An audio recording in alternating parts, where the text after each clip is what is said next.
Halo semua, selamat datang kembali di tutorial terbaru, yaitu tutorial Next.js, PostgreSQL, dan juga Prisma. Oke teman-teman, jadi di sini saya akan coba tutorial ya terkait Next.js, Prisma, dan juga Postgre.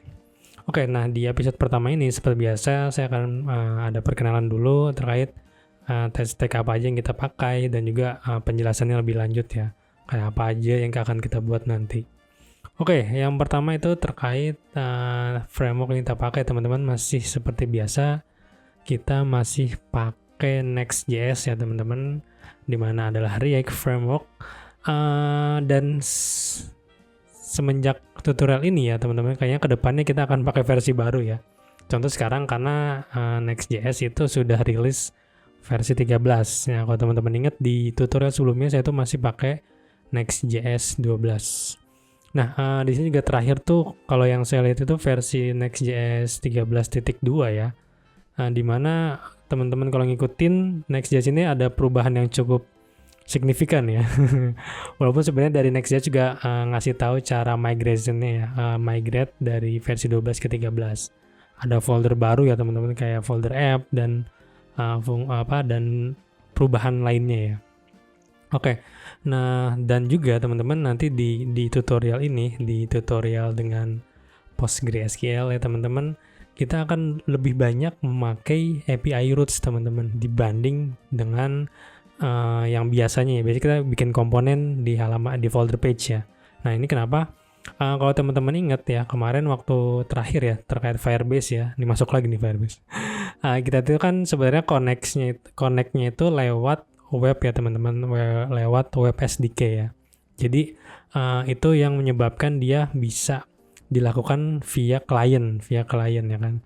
Nah kalau teman-teman samakan dengan Firebase, sebenarnya kita akan login atau akan connect ke database ya, ke Postgre itu via admin di sini ya. Kalau kita samakan lewat Firebase.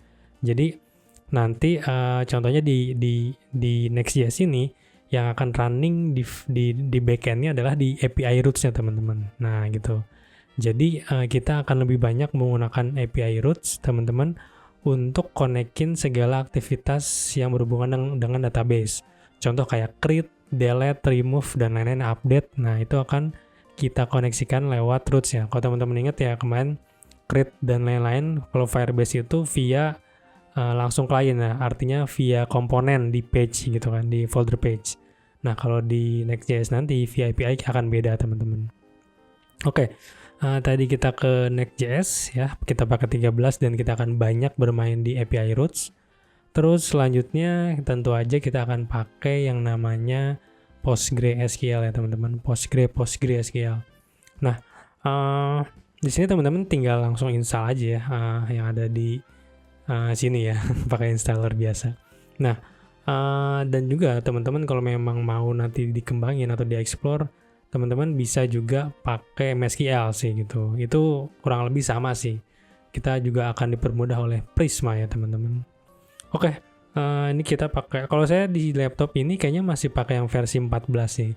Cuma kalau teman-teman pakai versi 15 harusnya sama aja ya, nggak terlalu beda.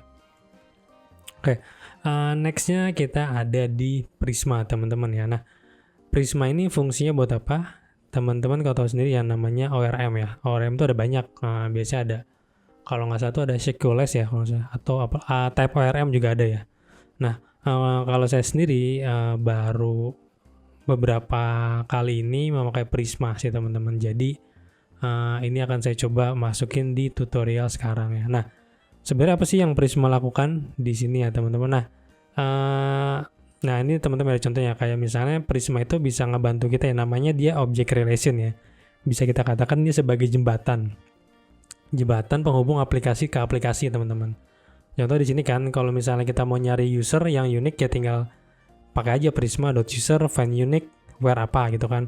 Berbeda dengan kalau misalnya kita lihat ke ini ya, kemana namanya, ke MySQL cheat sheet-nya ya. Kayak misalkan kita ada select from where, nanti update, create dan lain-lain ya. Nah ini mana ya? Misalnya di bawah ya. Apakah ada create misalnya ada ya, mana ya, insert into table field 1, field 2 dan lain-lain values-nya. Nah kalau kita pakai sintaks ini kan agak panjang ya teman-teman ya. Makanya di sini ada Prisma yang akan ngebantu untuk menjembatani segala sintaks yang ada di sini gitu kan. Nah, Prisma juga akan membantu kita terkait objek mappingnya ya teman-teman, relationnya.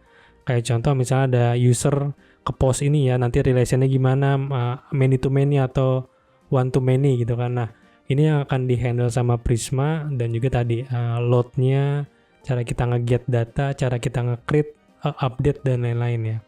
Nah, ini yang akan dibantu oleh Prisma ya teman-teman. Mana ya, ada contohnya nggak ya? Kita lihat, nah di sini ya teman-teman ya, ada contohnya, ada create, ada update, upsert dan lain-lain, create many, update many. Nah, ini yang akan kita pakai untuk berhubungan dengan database ya teman-teman.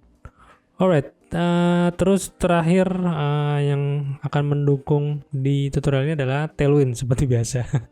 Ini cukup mudah, jadi kita tinggal pakai aja untuk stylingnya teman-teman. Nah, terus yang kita buat itu apa? Yang kita buat itu sebenarnya nggak aneh-aneh sih teman-teman, cuma aplikasi CMS biasa yang dimana ada post, mungkin ada user dan lain-lain ya. Nah, itu yang tidak jauh beda kayak aplikasi CRUD ya. Kenapa CRUD ya? Itu memang basicnya, karena kan di sini yang saya ingin sampaikan adalah terkait bagaimana menggunakan basic dari si Postgre, dan teman-teman nanti bisa ngembangkan kalau di kehidupan realita itu seperti apa. Tapi basicnya adalah ya operasi dengan database itu ya create, insert, update, delete, dan apa itu ya, itu ya, insert, update, delete. Nah, itu kan basicnya. Jadi kalau teman-teman basicnya udah paham, teman-teman nanti bisa mengaplikasikan di berbagai aplikasi ya, maksudnya berbagai skema aplikasi.